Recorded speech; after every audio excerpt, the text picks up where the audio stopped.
você que segue ligado aqui no nosso site Notícias Agrícolas. Está começando mais um boletim e claro que a gente vai tratar sobre o mercado pecuário. E para isso a gente convidou o Thiago Bernardino de Carvalho, que já está aqui com a gente por Skype. Thiago, seja muito bem-vindo. Obrigado pelo convite, Andressa. É uma satisfação estar aqui novamente com vocês. Exato. Bom, Thiago, no último fechamento aí do CPEA registrou uma valorização até muito significativa, de 1,35%, frente aí aos fechamentos anteriores que a gente via pequenas quedas. O que isso refletiu no mercado? O que a gente pode tirar aí dessa valorização? A gente está vendo, os números mostram, né, vem mostrando isso, essa oscilação aí podemos dizer, na primeira quinzena de maio, né, fechamento de hoje, a primeira quinzena praticamente, né, evidentemente esse período de transição, né, tanto característico do mercado pecuário, assim como, evidentemente, do mercado interno de compra, né, de carne, venda de carne no mercado externo. A gente pode observar que, apesar de a gente não ter um volume, como nos últimos anos, na saída da safra, né, no começo da entre-safra, maio tradicionalmente se caracteriza nesse processo de transição, né, então abril a junho, então tem maio no meio desse jogo, né. Os animais, evidentemente, tem animais para sair no campo, né, de novo, não no mesmo ritmo que a gente observou nos últimos anos, mas tem um animal tradicional, tem pecuaristas que trabalham bem o pasto e que tem um animal gordo para sair. Ainda mais num ano, né, que a gente está observando preços elevados do milho, do farelo, que tende a ser o insumo necessário para manter o peso e engordar o animal a partir de agora. Então, esse ponto, ele tem a grande pressão da baixa oferta, mas a gente sabe que tem animal saindo. Então, o mercado, ele vai se acomodando dia após dia com um volume maior de oferta, um volume menor de oferta e também sempre na expectativa de precificar como o mercado vai reagir. Passamos em maio, Dia das Mães, que tradicionalmente tem uma expectativa de bons números de venda. Tradicionalmente, depois do Natal, não é só questão de presente, não, mas o Dia das Mães, né, Natal, final de ano, né, mas o Dia das Mães sempre foi um período, né, de valorização de carnes no geral. Então, é natural o mercado precificar, até porque a gente vai entrar na segunda quinzena. E o outro lado, as próprias exportações, que a gente observou nos últimos dias, nas últimas semanas, o dólar, né, se enfraquecendo um pouco perante o real, que seja 10, 20 centavos, mas isso também pode trazer um impacto, mas é no médio e longo prazo, tá? Mas o que a gente observa realmente é a expectativa de negócios, uma saída de animais da safra e também o consumo doméstico. Por isso que o mercado, ele sobe, ele cai, ele vem se acomodando dependendo do dia, dependendo da forma de negociação. Certo. Thiago, a gente sabe aí que o volume de ofertas de animais de safra não é superior ao que a gente tem visto no ano passado, ainda é uma oferta restrita de animais comparado aos outros anos. E como que tende a ser nas próximas semanas? Isso porque a gente sabe que os pastos têm se degradando a cada dia e tem muitos frigoríficos que já estão se preparando para o primeiro giro do confinamento. Sim, é bem aquele período, né? O ano de 2021, podemos dizer assim, ou o final de 2020, já teve o atraso de chuva, já teve umas quebras de safra, né? Produtividade em algumas regiões da primeira safra, principalmente de soja. Agora a gente vai entrar na safrinha, uma seca, uma safrinha não, né? Uma segunda safra, né? Principalmente uma melhor safra para o milho, mas tem a expectativa de uma quebra. Até mesmo o milho, ontem ele deu uma caída em relação ao que aconteceu em Chicago, essas perspectivas, mas a gente sabe que a gente tem oferta restrita e há necessidade de uso de uma melhor suplementação, um proteinado, uma ureia, assim por diante.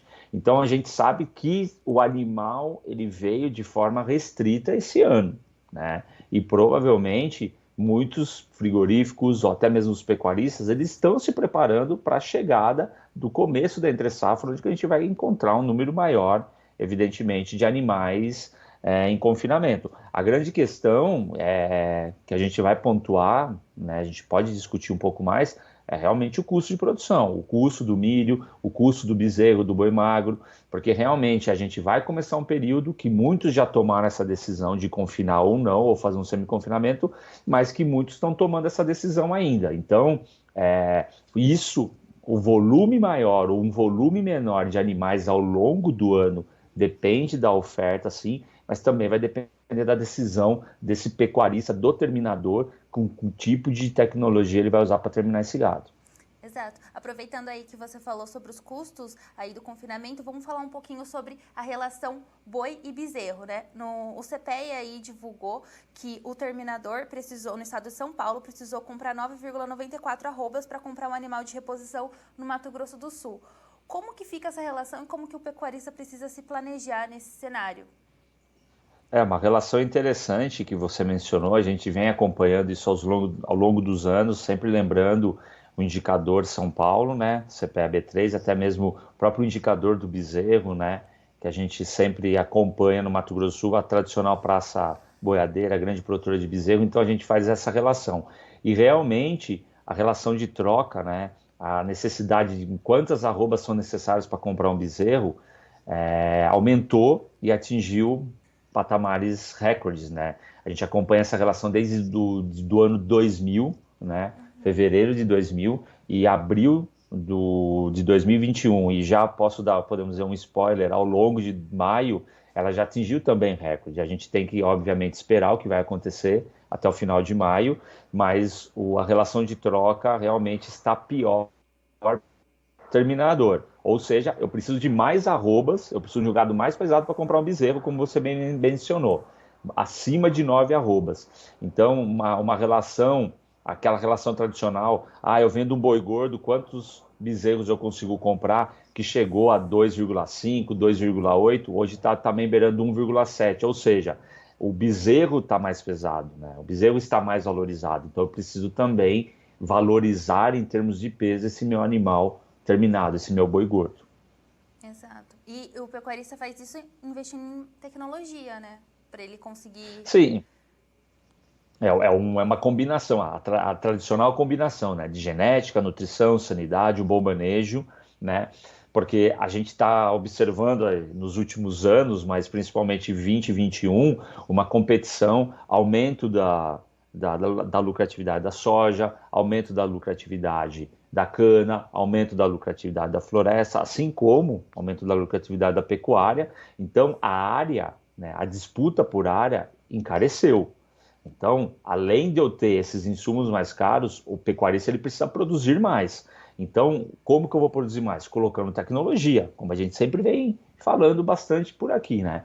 Então, eu vou produzir um animal mais pesado, colocando sim um investimento maior. Não é custo maior, o investimento ele vai traduzir em mais arrobas. O valor está mais caro, sim, mas produzindo mais, tecnologia a mais, isso vai me dar uma margem para eu comprar um bezerro mais pesado, mais caro.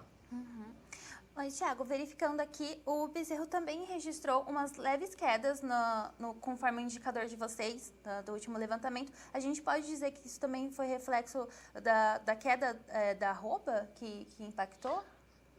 Sim, evidentemente, o bezerro, o boi magro, o boi gordo, a própria carne, eles, entre aspas, se conversam. Evidentemente, quando eu tenho um mercado que não está muito atraente ou precificado ou depreciado com desvalorizações ou valorizações, independente do sentido, eu vou impactar os outros mercados, esse é o primeiro ponto. Mas outro ponto, a gente tem que sempre lembrar, a gente também entra no período do desmame, né?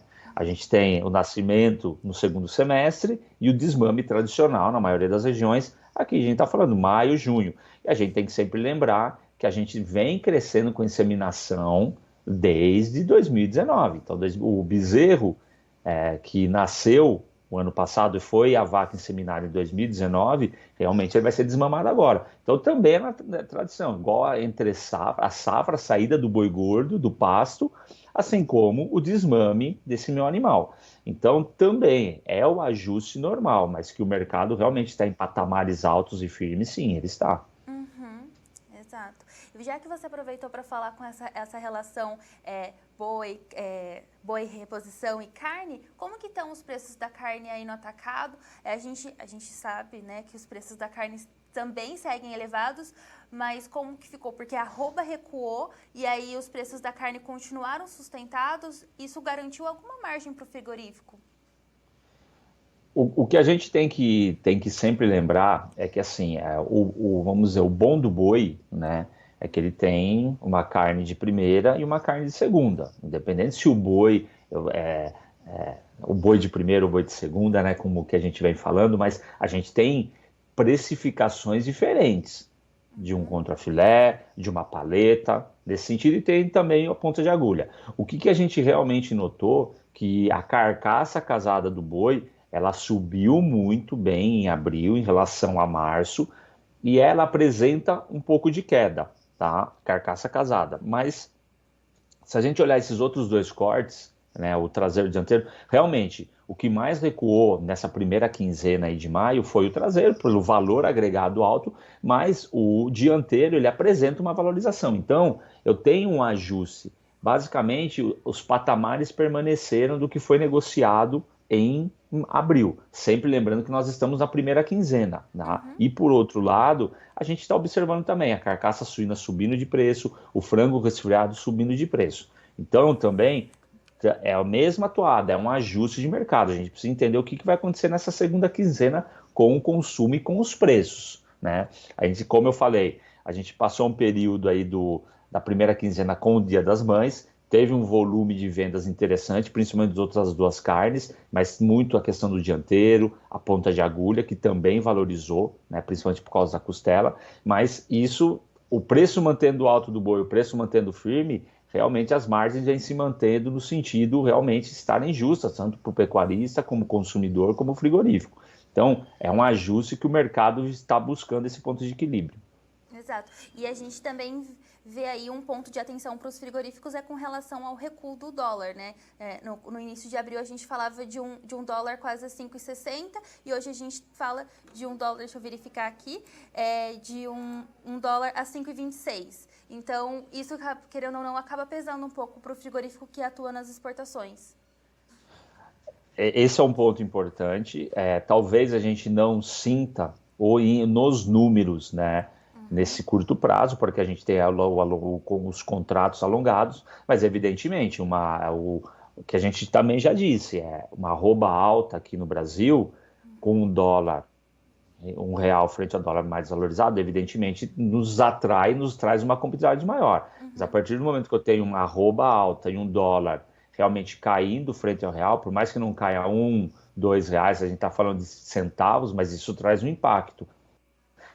A gente ficar também monitorando o que pode acontecer, né, ao longo desse processo. Mas evidentemente que o dólar ele traz realmente um sentido de pressão em cima das cotações, porque realmente o mercado ele vai precisar precificar esse novo patamar de dólar, né? Seja em termos de venda, desvalorização da carne, assim como dos produtos ao longo da cadeia. Mas o mercado, a gente sabe que o mercado externo ele está comprador, ele precisa da nossa carne, principalmente a China. Só a China, ela comprou algo em torno dos seus 44%, ou melhor, de toda a carne que a gente exportou até abril, 44% foi só para a China, Hong Kong mais os seus 14%, 14 e um pouquinho, juntos compraram 58,83% de toda a carne exportada. Então, é um mercado que ele está demandando, ele vai continuar demandando, mas o dólar é um indicador, uma variável econômica que o mercado ele precisa ficar atento. Exato. Bom, Thiago, muito obrigada pelas suas informações. O pecuarista ele precisa ficar atento no milho, na reposição, nos preços futuros, precisa acompanhar as notícias aí para fazer a melhor estratégia. São períodos de transição, a gente está saindo, por exemplo, de um lockdown mais intenso, o mercado, a vacinação vem avançando, segurando um pouco em determinados períodos do ano, mas a tendência é que a economia, né, principalmente no segundo semestre, tende a voltar, mas o pecuarista, ele tem que tomar decisão hoje, então ele tem que fazer a conta, ele vai entrar no confinamento, não vai entrar no confinamento, né, ficar atento realmente aos movimentos de exportação, mas essa conta, essa decisão tem que ser tomada já. Então, uma boa conta, olhando o preço do milho, olhando realmente o preço da reposição é muito importante. E aproveitar bons negócios para não ter margem negativa, ter uma margem, por mais que seja mais justa esse ano, mas que continue sendo positiva para o negócio dele. Tá certo, então, Thiago, muito obrigada. Suas informações são sempre muito valiosas aqui pra gente.